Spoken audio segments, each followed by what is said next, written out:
Donc nous adressons un vœu à la Chambre régionale des comptes Auvergne-Rhône-Alpes afin qu'elle procède à un contrôle des comptes et à la gestion de la ville de Grenoble.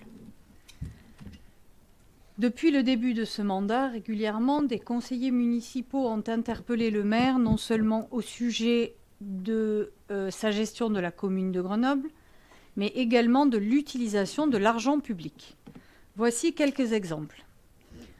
Lors du conseil municipal du 13 décembre 2021, par exemple, plusieurs interrogations sur le respect du principe de sincérité dans la construction du budget primitif 2022 avaient été soulevées.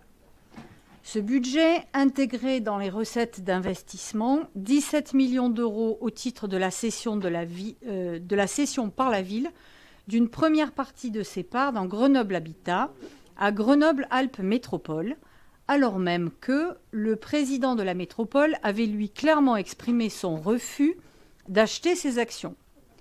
Cette information était connue et de nombreux conseillers municipaux avaient alors alerté le maire sur la sincérité du budget, mais celui-ci avait refusé toute discussion. Résultat, la vente n'a pas eu lieu et une décision modificative a été nécessaire et soumise au conseil municipal du 11 juillet 2022. Ce budget intégrait également dans ses recettes d'investissement de 2022 11,4 millions au titre de la vente des actions de la compagnie de chauffage à la métropole, alors que cette même somme avait été intégrée dans le budget 2021 sans que la transaction ait eu lieu et que la complexité du dossier rendait quasiment impossible une vente en 2022.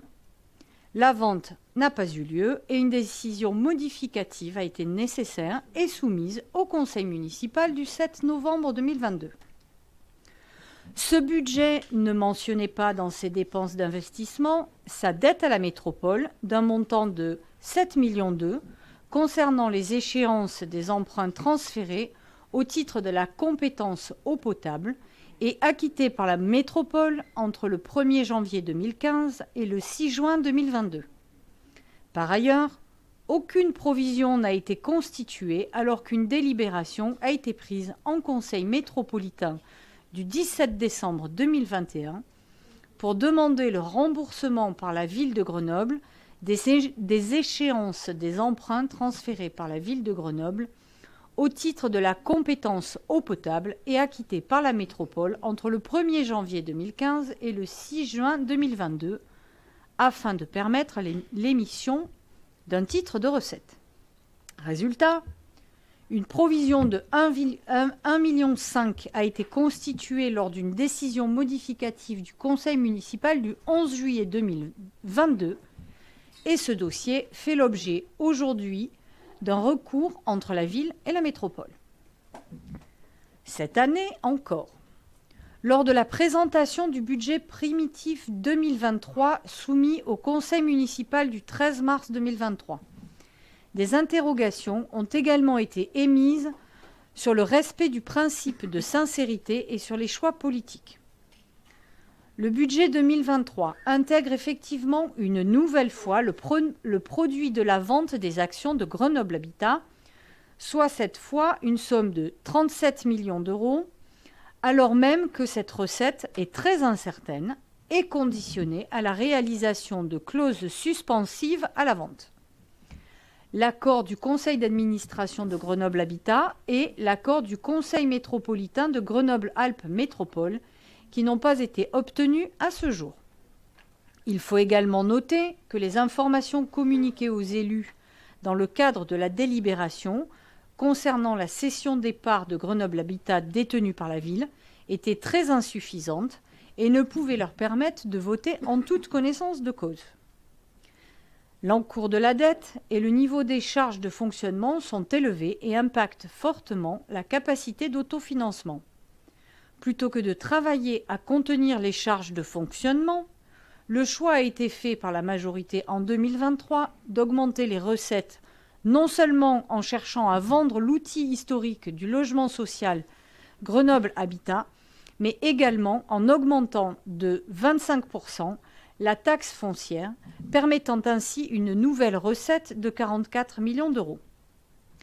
Du côté des dépenses, certains interrogent sur la bonne et régulière utilisation de l'argent public.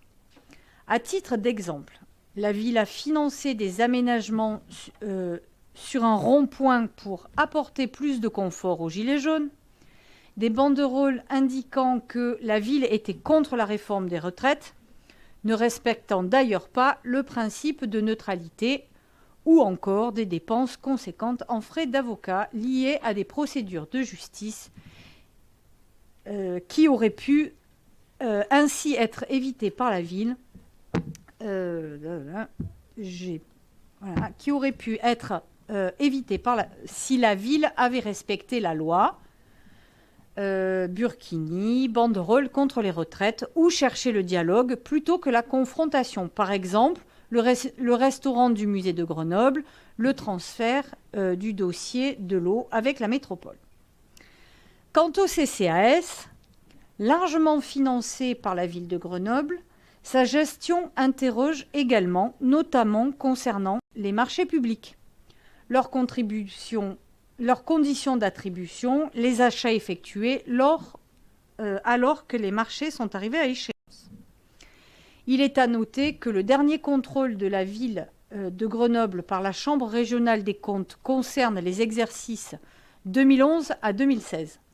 Ainsi, dans l'intérêt des contribuables et des habitants de la ville de Grenoble, le conseil municipal demande à la Chambre régionale des comptes Auvergne-Rhône-Alpes de bien vouloir procéder à un contrôle des comptes et de la gestion de la ville de Grenoble. Je vous remercie.